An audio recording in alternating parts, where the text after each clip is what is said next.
What's up everyone? I hope आप सब बढ़िया होंगे। So if you are planning to come to Canada, ये तो न्यूज़ आपने सुन ली होगी। अगर नहीं सुनी तो आपको बता देता हूँ मैं। So if you are coming on study visa, तो ज़रूरी नहीं है कि आपको वर्क परमिट भी मिलेगा।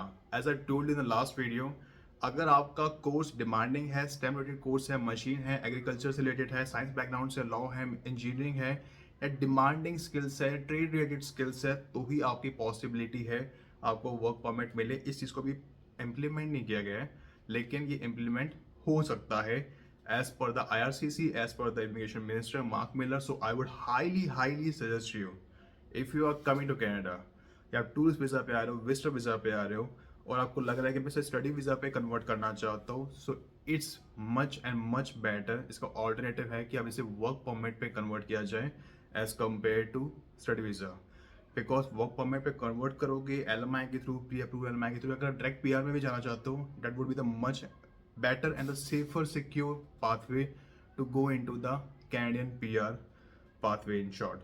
तो I would suggest you study visa की जगह इस पे इम्प्लीमेंट करो अगर आपको लगता है कि आपकी प्रोफाइल स्ट्रांग है, आपके अच्छे पॉइंट्स बन रहे हैं, and choose the right province जहाँ पे आपको PR मिलना ईजी है।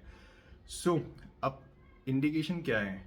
उनका कहने का मतलब ये है कि जो यूजलेस कोर्स है, जिनकी डिमांड नहीं है, like global business management, supply chain, marketing, sales, human resource, देखो यार, इनकी वैल्यू इंडिया में भी नहीं है इतनी, इनकी वैल्यू कनाडा में भी नहीं है, और आपको इतनी आराम से जॉब हमें मिलने भी नहीं वाली है। सो भूल जाओ, ये एक पाथवे है, एक तरीका था to reach Canada, to get in to the simple course जहाँ पे एडमिशन लिया जाए, और आपका फोकस था to earn money as much as you can, पैसे कमाना फोकस था, और to get in to the Canadian PR। But अभी रिस्ट्रिक्शन कैपिंग ज़्यादा चल रही है। As you know, last year से अभी 2024 में 35% सीट्स कम थी in terms of study visa. अब पाल की भी रिक्वायरमेंट है, सर्टिफिकेट डिप्लोमा कोर्स की इतनी वैल्यू नहीं की जाती, और अगर मास्टर्स करते हो, आप अच्छे कोर्स में जाते हो, तो उसकी वैल्यू ज़्यादा की जाती है। वो आपको हेल्प भी करते हैं इन टर्म्स ऑफ एक्सप्रेस एंट्री में भी, PNP में भी, जो पर्टिकुलर प्रोविंस के अंदर होता है, आपको PR में भी हेल्प करता है। और मास्टर्स करते हो 1 ईयर की, you will get a 3 years work permit. So if you are thinking कि मैं स्टडी टूरिस्ट वीज़ा पे, विजिटर वीज़ा पे कनाडा आ जाता हूँ और मैं स्टडी वीज़ा पे कन्वर्ट करवा लूँगा, करवा सकते हो, it's totally up to you. But I would say आपकी प्रोफाइल सही है, अच्छी प्रोफाइल है, choose the right province and go in to the LMI। From the day one you will work, pre approval LMI लो, flag pulling करो, US Canada के border पे जाओ। सबसे बड़ी तरीका वही है, विद इन 10-15 मिनट्स या हाफ एन आवर या 1 आवर के अंदर आपको वर्क परमिट मिल जाएगा। From the next you will do a job start कर लो। 1 साल बाद आप एलिजिबल हो जाओगे। आप अपनी फाइल लगाना PNP के अंदर भी और एक्सप्रेस एंट्री के अंदर भी। एंड आई वुड से, if you need any help regarding LMI, pre approve LMI, investment, या RRS, रूरल रिन्यूएबल स्ट्रीम, या direct PR, just let me know the comment section and DM me on Instagram। आपको मैं हर चीज़ के regarding help करता हूँ।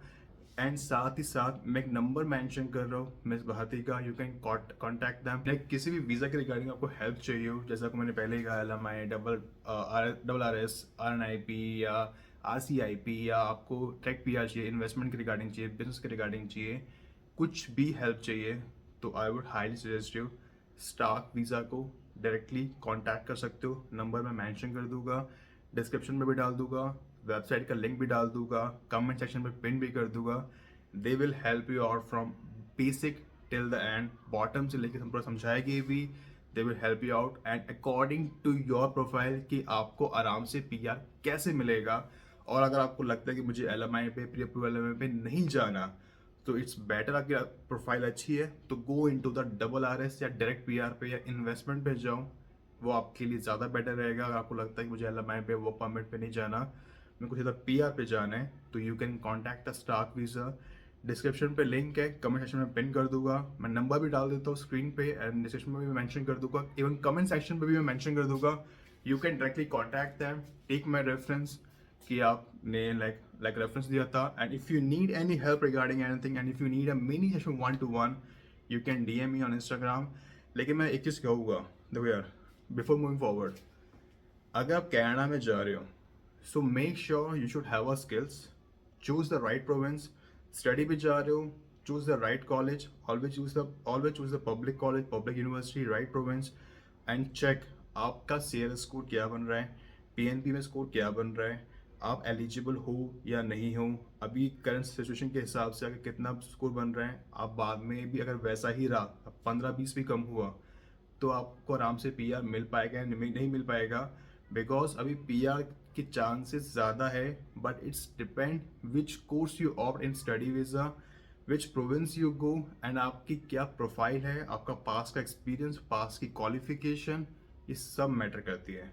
मैं आपको इसमें एक चीज़ और ऐड करना चाहूँगा, स्टडी वीज़ा पर अगर जाना चाहते हो तो, और आपको वर्क परमिट पे नहीं जाना, तो यार ट्रेड से रिलेटेड कोर्स चूज़ करो, चाहे प्लम्बर हो, मैकेनिक हो, कारपेंट्री हो, या ऐसे कोर्सेज को चूज़ करो, इलेक्ट्रीशियन के रिगार्डिंग कोर्स को चूज़ करो। यहाँ पे पीआर मिलने के चांसेस बहुत ज़्यादा है, बहुत ज़्यादा है।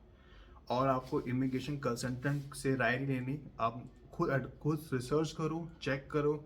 If you need any help, let me know the comment section, DM me, take the session, I will help you out according to your profile, what you have to out, which pathway is good for you, चाहे वो LMI हो, double R S हो, RNIP हो, RCIP हो, या LMI pre approve LMI हो, या study visa के रिगार्डिंग हो। और अगर आप आफ्टर 12th के बाद ये सोचो कि मैं LMI ले लूँगा, तो आई वुड से मत लो, it's just a waste of time. Go in to the study visa and choose the right province like Yukon, Atlantic या सस्कैचुअन। यहाँ पे पीआर मिलना इजी है, या RNIP कम्युनिटीज, तो 11 कम्युनिटीज आती है, जो 5 ओंटारियो में, एक सस्कैचुअन में, एक अल्बर्टा प्रोविंस के अंदर, एक मैनिटोबा प्रोविंस के अंदर, 2 ब्रिटिश कोलंबिया प्रोविंस के अंदर है। अगर यहाँ पे 2 ईयर की स्टडी करते हो continuous, and if you have zero experience, you are eligible under the RNIP। 8-9 महीने के अंदर आपके पास IT होगा, इन्विटेशन टू अप्लाई, आराम से आपको पीआर मिल जाएगा। And same goes to Atlantic province also, 2 year की study, zero experience, easily you will get a PR, easily 1 साल के अंदर आपके हाथ में पीआर कार्ड होगा। So this is what I suggest you. And आपकी प्रोफाइल अच्छी है और आपको लगता है कि स्टडी वीज़ा पे नहीं जाना, जैसा अभी हालात चल रहे हैं, बाद में स्टडी वीज़ा के बाद वर्क परमिट मिलेगा या नहीं मिलेगा, जो भी इंडिकेशन दे रहे हैं मार्क मिलर सर, जो इमिग्रेशन मिनिस्टर है, और जो IRCC दे रहे हैं इंडिकेशन, तो it's totally up to you. आप फिर वर्क परमिट पे जाओ या डायरेक्ट पीआर पे जाओ, आपको स्टडी वीज़ा पे नहीं जाना है तो, और आपके अच्छे मार्क्स बन रहे हैं CRS में, तो I would suggest to go into the work permit, that's one of the best way. और आपको मैं एक चीज़ और कह दूँ, एट द एंड कोई आपको इमिग्रेशन में कंसल्टेंट एजेंट ये बोले कि 4-5 लाख दो, 8 लाख दो, 10 लाख दो, हम आपको वर्क परमिट दिलवा देंगे, आपको पीआर भी दिलवा देंगे, ऐसा नहीं होता। इतना सस्ता वर्क परमिट नहीं मिलता, फ्रॉड स्कैम बहुत हो रहे हैं। So that's why I am saying choose the right consultant जो CICC RCIC अप्रूव्ड हो, कैनेडा गवर्नमेंट से ऑथराइज्ड हो। स्टार्क वीज़ा से आप कांटेक्ट कर सकते हो, डिटेल्स मैंने ऑलरेडी मेंशन कर दिया है, they will help you out in each thing. So आपकी जो भी प्रोफाइल है, what is the best for you to get into the PR, they will help you out. और ये कह सकता हूँ कि रिजल्ट आपको 100% मिलेगा, लेकिन बी जेन्युइन, बी फोकस्ड। अगर आपका जाना ही है, so take the right pathway, 10 रुपये ज़्यादा खर्च करो, लेकिन सही चीज़ को ऑप्ट करो। सो वीडियो को यहीं पे एंड करता हूँ, and if you have any question regarding anything, just let me in the comment section. तब तक के लिए good bye and have a great day.